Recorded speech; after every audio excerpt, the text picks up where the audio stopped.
Καλησπέρα παιδες, Τσάκας εδώ για ακόμη ένα βίντεο και σήμερα θα ρίξουμε μια ματιά στην Aiken H9R. Λοιπόν, είναι μία από τις πιο φθηνές 4K action cam που υπάρχουν γενικά. Είναι πάρα πολύ καλή κατά τη γνώμη μου. Θα δούμε και αργότερα τι παίζει γιατί δεν παίζει. Ο λόγος λοιπόν που πήρα μια καινούργια action cam είναι γιατί αυτή που ήδη έχω έχει αυτό εδώ που βλέπετε εδώ πέρα. Αυτή είναι εδώ τη θολούρα. Οπότε δεν μπορώ να τη βλέπω, η αλήθεια είναι. Και επίσης έχω πάρει μια capture card η οποία την έχω για να συνδέσω την action cam στον υπολογιστή και να την έχω σαν webcam. Η συγκεκριμένη κάμερα που έχω είναι μέχρι 1080p 30 fps. Έχει βέβαια HDMI out όπου και το χρησιμοποιώ. Αλλά για κάποιο λόγο, άμα προσέξετε π.χ. εδώ το video in είναι 1080p 30 fps interlaced. Δεν με πειράζει το ότι είναι interlaced, εντάξει, climb mine. Με πειράζει ότι είναι 30. Το ένα ήρθε και συμπλήρωσε το άλλο. Μία το σημάδι εδώ πέρα, μία τα frames, ότι παρόλο που γράφω σε 60 frames αυτό είναι 30. Έχει και λίγο καθυστέρηση αυτή η κάμερα, οπότε πρέπει να συντονίσω, να κάνω ένα ράνο. Τέλος πάντων, όλα αυτά αφού μαζεύτηκαν, αποφάσισα να πάρω μια καινούρια κάμερα. Την πήρα γύρω στα 45 ευρώ μαζί με τα μεταφορικά μου βγήκε. Δεν είναι πολύ ακριβή, εντάξει, δεν είναι για 4K προφανώς. Είναι στα 25 frames. Εντάξει, ας πάμε για αρχή να κάνουμε ένα unboxing. Ανοίγουμε το καπάκι. Εδώ είναι η κάμερα η οποία είναι μέσα στο προστατευτικό της. Μπαπ. Εδώ είναι αυτή. Είναι ίδια με την προηγούμενη που έχω σε διαστάσεις. Οκ, θα τη δούμε σε λιγάκι. Εδώ πέρα έχει ένα πολύ ωραίο κολπάκι. Κάνεις ένα λαστιχάκι, είναι αυτό, το ανοίγεις προς τα πάνω για να μπορείς να πατήσεις εδώ τα δύο κλειψάκια που έχει. Και να το και να το ανοίξεις και να το βγάλεις. Και εδώ τραβάμε για να βγει το κουτί που έχει μέσα τα accessoires. Λοιπόν, ανοίγοντας βλέπουμε το βιβλιαράκι της Aiken. Εδώ πέρα τι λέει? Λέει κάποιες βασικές ρυθμίσεις και πώς να συνδέεις το remote control. Έχει remote control η συγκεκριμένη action κάμερα. Οπα. Εδώ. Αυτά είναι διάφορα settings και δείχνει και τα accessoire που έχει μέσα και πώς να τα συνδυάσει, ξέρω εγώ, και τέτοια. Άστο αυτό. Okay. Λοιπόν, εσωτερικά έχει δύο κουτάκια. Ένα και ένα, δύο. Θα ξεκινήσουμε από το μικρό, αυτό εδώ, όπου ανοίγοντας βλέπουμε αυτό το υπέροχο άσπρο καλώδιο. Είναι ειλικρινά, είναι το πιο όμορφο καλώδιο που έχω δει και γενικά που έχω. Έχει και την ονομασία της Aiken εδώ. Είναι άσπρο με γαλάζιο, μοβ, μπλε, κάτι τέτοιο είναι. Η αλήθεια είναι δεν ξέρω τι ακριβώς χρώμα είναι. Έχω λίγο θεματάκι με τα χρώματα. Είναι σχετικά μεγάλο. Εδώ μέσα υπάρχει ένα λουράκι. Θα το δούμε. Έχω την εντύπωση ότι αυτό είναι για το remote control. Θα το δούμε σε λιγάκι. Έχει και εδώ τον φορτιστή, ο οποίος είναι 1 αμπέρ. Και τώρα πάμε στο μεγάλο κουτί της παρέας, όπου ανοίγοντας βλέπουμε πάρα πολλά πράγματα. Εδώ υπάρχουν κάποια tie wraps και ένα σαν πώς το λένε, σαν σειρματόσκηνο είναι, λεπτό, κάπως είναι για να κρεμάς, να κάνεις, να ράνεις. Εδώ υπάρχει κλειψάκι. Υπάρχει το remote control, θα το δούμε σε λιγάκι. Mount για το ποδήλατο. Εδώ είναι αυτό το ένωσο εγώ. Είναι δύο κλαμπατζιμπαλάκια, δεν ξέρω τι. Κάπως το ένα βιδώνει στο άλλο, ή είναι για να το βιδώνεις κάπου αυτό και να βάζεις, ας πούμε, από πάνω κάποιο άλλο αξεσουάρ. Κάτι τέτοιο τώρα, πώς συνδυάζονται και πώς δεν συνδυάζονται, τα λέει πιο αναλυτικά στο manual. Υπάρχει βίδα για να βιδώνεις, ξέρω εγώ, τα αξεσουάρ. Υπάρχει αυτό που είναι η βάση με αυτοκόλλητο από πίσω. Έχει ακόμα μία. Τώρα αυτή, από όσο βλέπω, η μία είναι λίγο κυρτή. Αυτή είναι εδώ, είναι λίγο κυρτή σε σχέση με την άλλη. Δεν ξέρω άμα πολύ φαίνεται. Μάλλον φαίνεται. Ναι. Όπου το ένα είναι για κράνος και γενικά είναι για να το κολλάς σε επιφάνειες. Και αυτό έρχεται και χλάτς. Κάνει εδώ πέρα και μπαίνει. Έτσι. Μπαπ. Και μετά βάζεις και αυτό. Έλα. Έτσι. Και μετά βάζεις και αυτό για να μην ανοίγει. Είναι κάτι σαν ασφάλεια αυτό, πολύ ωραίο. Μ' άρεσε αυτό το σύστημα πάρα πολύ. Έλα. Έτσι ανοίγει. Ωραία. Και αυτό λοιπόν, και αυτό έχει αυτοκολλητάκι. Εδώ υπάρχει ακόμη ένα εξάρτημα. Υπάρχει αυτό το, πώς το πω, σαν κάλυμα, να το πω κάλυμα, κάτι τέτοιο που έχει από πάνω και από κάτω βίδα για τρίποδο. Μπορεί να βιδωθεί π.χ. αυτό εδώ και να το βάλεις, ας πούμε, σε ένα τέτοιο μέσα και να το έχεις κάπως έτσι, κάπου κολλημένο, τέτοια φάση. Και υπάρχει και ένα δεύτερο κάλυμα για την αδιάβροχη θήκη, όπου αυτό έχει κενό άνοιγμα από δίπλα και είναι λογικά για να περνάει ήχος, κάτι τέτοιο. Νομίζω είναι για να περνάει ήχος. Τώρα αυτό κατά πόσο αδιάβροχο είναι, η αλήθεια είναι δεν το έχω τεστάρει. Θα δείξει. Αυτά από αξεσουάρ. Αυτό που θέλω να δοκιμάσω είναι να δούμε αυτό εδώ. Αυτό εδώ, όπου είναι με velcro. Σχετικά μεγάλο, καλό το μέγεθος του. Και τώρα αυτό τι φάση, λέει τράβηξε το. Το τράβηξα, μάλλον θα λειτουργήσει. Α, λειτουργεί. Ανάβει φωτάκια. Και τώρα αυτό λογικά το περνάς κάπως έτσι από εδώ. Μπορεί και να το περνάω ανάποδα, κάπως έτσι και από εδώ. Και μάλλον. Και ας πούμε ότι το βάζεις στο χέρι σου. Έλα, το βάζεις και από εδώ. Παίζει να το έχω βάλει ανάποδα, αλλά ναι, το έχω βάλει ανάποδα.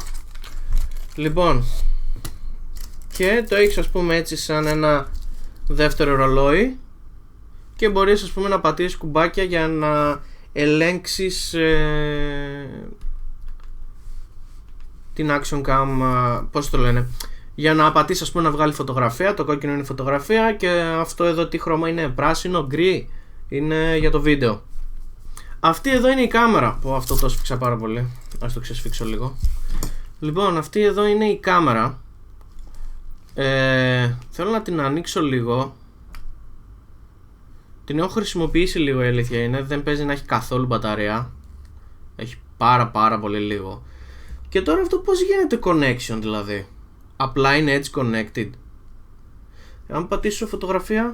Α, έβγαλε φωτογραφία! Κοιτάξτε τι γίνεται. Εδώ δείχνει λογικά εμένα, αν μπορείτε να με δείτε. Και κάτσε να το βγάλω αυτό από εδώ. Δείχνει εμένα. Με το που πατάω αυτό που λέγει φωτογραφία, μπαπ, μετά από λίγα δευτερόλεπτα αλλάζει, όχι για βίντεο. Τώρα νομίζω βγάζει βίντεο. Ναι, τώρα βγάζει βίντεο. Τώρα βγάζει βίντεο. Άμα το πατήσω, παπ, σταμάτησε. Τώρα αν πατήσω αυτό που είναι για τη φωτογραφία, παπ, πήγε στη φωτογραφία. Λογικά έβγαλε κιόλας. Άμα το ξαναπατήσω, βγάζει. Άμα πατήσω τώρα το βίντεο, μπαπ, γύρισε στο βίντεο. Και νομίζω βγάζει κιόλας. Ναι, βγάζει κιόλας. Επίσης, καλό θα ήταν, δεν ξέρω άμα αυτά κάπως θα έπρεπε να ανάβουν για να σου δείξει ότι ξέρεις τι, βγάζεις βίντεο. Δεν έχω ιδέα άμα ανάβουν ή όχι. Θέλω να το αφήσω λίγο να δω άμα θα ανάψει. Για να δούμε. Θα ανάψει. Λοιπόν, όπως βλέπετε αυτό εδώ αναβοσβήνει. Αλλά π.χ. άμα το έχεις σε κράνος, αυτό δεν μπορείς να το βλέπεις. Οπότε αναγκαστικά βλέπεις αυτό. Θα ανάψει κάτι, θα κάνει. για να δούμε ότι δουλεύει. Δεν ξέρω, έχουν περάσει 1 λεπτό και 20 δευτερόλεπτα και 25. Δεν βλέπω να ανάβει. Τέλος πάντων, εντάξει, καλό θα ήταν βέβαια να άναβε, αλλά οκ, τέλος πάντων. Πατάμε να σταματήσει το βίντεο. Αυτό λοιπόν με όλα τα εξαρτήματα και με το remote control.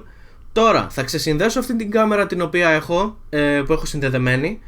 Θα συνδέσω αυτή στο HDMI. Οπότε να δούμε τι ακριβώς παίζει με τις ρυθμίσεις. Θα γυρίσουμε για να δούμε τι παίζει. Επιστρέψαμε λοιπόν, έχουμε συνδέσει την κάμερα. Έχω κάνει και το crop όπως θέλω να είναι, για να μην φαίνονται τα γράμματα και δεν ξέρω και εγώ τι. Επειδή δεν έχει clean HDMI out, ούτε να βγάλεις με κάποια ρύθμιση το layout, να μην φαίνονται ας πούμε πόσα frames, πόσο ανάλυση, το timer και τέτοια. Λοιπόν, από όσο βλέπουμε εδώ είμαστε στα 1080p 60 fps, χωρίς να είναι interlaced, είναι κανονικά progressive, γιατί άμα ήταν interlaced θα μας είχε σε παρένθεση το interlaced. Οπότε η εικόνα είναι αρκετά καλή. Δεν ξέρω βέβαια κατά πόσο ποιοτικά θα διαφέρει με την άλλη κάμερα. Από άποψη κινήσεων βλέπω να είναι λίγο πιο στρωτή η κίνηση γενικά. Image stabilization δεν έχει, οπότε ότι κραδασμοί και τέτοια περνάνε στην κάμερα και το παραμικρό. Πάμε να δούμε λίγο τα modes, αλλά για να δούμε τα modes θέλω να γυρίσω εδώ που ήμουνα πριν, εδώ, και να ανοίξω εδώ. Αυτό εδώ είναι το layout. Εδώ είναι και οι ρυθμίσεις που έχω χρησιμοποιήσει, εδώ είναι και η capture card που έχω επιλέξει. Μπορώ να βάλω και 1080 εδώ, αλλά στα 1080 μου δίνει μόνο μέχρι 30 fps. Παρόλο, λογικά αυτό είναι σαν output το δίνει η κάρτα γραφικών, οπότε δεν μπορεί να δώσει πάνω από 1080p 30 fps output η κάρτα. Οπότε βάζουμε 1980 επί 720, βάζουμε 60 fps εδώ και είμαστε ok. Οι άλλες ρυθμίσεις είναι έτσι. Κανονικά έπρεπε να έχω το partial, αλλά για κάποιο λόγο το partial μου φαίνεται λίγο πιο σκοτεινή, οπότε βάζω το full και και οι λεπτομέρειες λίγο στις σκιές έρχονται λίγο πιο, αναδεικνύονται λίγο πιο καλά. Γενικά έχω κάνει crop όπως φαίνεται εδώ πέρα, εδώ, για να μην φαίνονται ας πούμε τα γράμματα. Έκοψα να μην φαίνονται ας πούμε, και εντάξει, δεν θέλω να φαίνεται και τόσο μεγάλο το παράθυρο, γιατί φαίνομαι πολύ μικρός μετά στη μέση, οπότε με κόβω και με κάνω και λίγο μεγέθυνση. Τώρα πάμε να δούμε λίγο τα modes. Θα πάρω την κάμερα. Βασικά από εδώ μπορώ να πατήσω μερικά. Λοιπόν, πατώντας το mode, ήμασταν στο βίντεο. Τώρα πήγαμε στη φωτογραφία. Πατάμε ακόμα μια φορά, πάμε στο burst, που βγάζει 3 φωτογραφίες συνεχόμενα.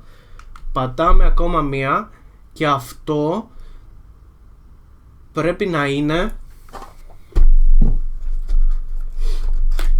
θα δω τώρα αμέσως ποιο είναι, γιατί δεν είμαι σίγουρος αν είναι αυτό ή όχι.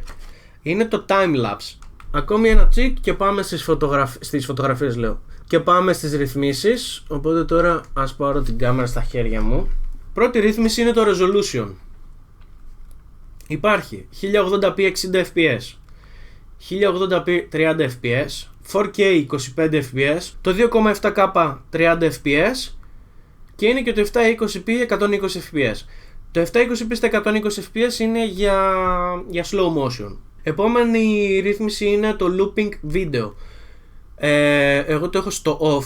Το timestamp το έχω στο off, είναι για να έχει ημερομηνία και ώρα στα βίντεο, κάτω σαν είδα το γράφημα. Το exposure πάει από συν 2 έως πλην 2. Ναι, συν 2 πλην 2. Ας το βάλουμε στο 0, όπου και ήτανε. Photo resolution 12 MP, 8, 5 και 4 MP είναι wide. Κάνα 2-3 φωτογραφίες που έβγαλα, εντάξει, είναι ικανοποιητικές. Burst mode είναι αυτό που τραβάει 3 φωτογραφίες συνεχόμενες. Timelapse, εδώ βγάζεις ανά πόσο να τραβάει μια φωτογραφία, ανά 2, ανά 3, ανά 5 ή ανά 10 seconds. Έχει και ανά 20, ανά 30 και ανά 60. Τώρα το βλέπω, δεν το ήξερα. Βάλει τώρα ένα στην τύχη το επί 2 seconds, ξέρω εγώ. Continuous lapse, το έχω off. Δεν ξέρω τι ακριβώς κάνει. Λογικά έχει να κάνει με το timelapse. Το power frequency είναι 50, 60 και auto. Εγώ το έχω στο 60. Ούτε αυτό, για να πω την αλήθεια, ξέρω τι ακριβώς κάνει. Language, έχει αγγλικά. Έχει αυτήν εδώ τη γλώσσα που μάλλον είναι κινέζικα, κάτι τέτοιο. Ιταλικά, ισπανικά, πορτογαλικά. Αυτό είναι γερμανικά. Αυτό πρέπει να είναι δανικά. Γαλλικά. Σεστίν, αυτό δεν ξέρω τι είναι. Πολωνικά, τουρκικά, ρωσικά, ιαπωνικά, κορεάτικα και ταϊλανδέζικα. Αυτές είναι οι γλώσσες. Μετά εδώ ρυθμίζεις την ημερομηνία και την ώρα. Εδώ. Sound indicator είναι για το αν κάνει ήχο όταν βγάζει φωτογραφία, όταν ξεκινάει, λογικά όταν ανοίγει η κάμερα.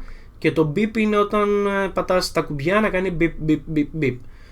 Εγώ δεν θέλω να έχω ήχο, οπότε το βάλω στο 0. Δεν ξέρω αν παίζει ρόλο το off, αλλά ας τα πάμε off. Και ας πάμε τον ήχο στο 3, μέχρι 3 πάει, ναι, 0, 1, 2, 3.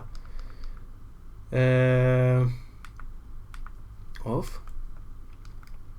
Upside down είναι για να γυρίσει η κάμερα τα ανάποδα. Yes. Και γύρισε όλο τα ανάποδα. Off. Screen saver, εγώ το έχω στο off. Είναι για να έρχεται, ξέρω εγώ, να μπαίνει ένα screen saver μετά από κάποια ώρα που δεν χρησιμοποιείτε τη την κάμερα, την action cam. Το ίδιο ισχύει και για το power saver, όπου μετά από κάποια λεπτά που θα ορίσετε εσείς κλείνει λογικά αυτόματα. Το format είναι για να κάνεις την κάρτα μνήμης λογικά επαναφορά. Reset είναι για να επαναφέρεις όλες τις ρυθμίσεις στο default. Και το version, εδώ μας δίνει το version που έχουμε στην κάμερα. Εδώ επανήλθαμε στο video mode. Αυτά λοιπόν με τις ρυθμίσεις της κάμερας. Τώρα θα τα πούμε στο επόμενο βίντεο. Ευχαριστώ πολύ που παρακολουθήσατε. Κάντε like στο βίντεο μας σας άρεσε. Subscribe στο κανάλι για να ενημερώνεστε για τα καινούργια βίντεο που βγαίνουν. Καλή σας ημέρα. Γεια σας.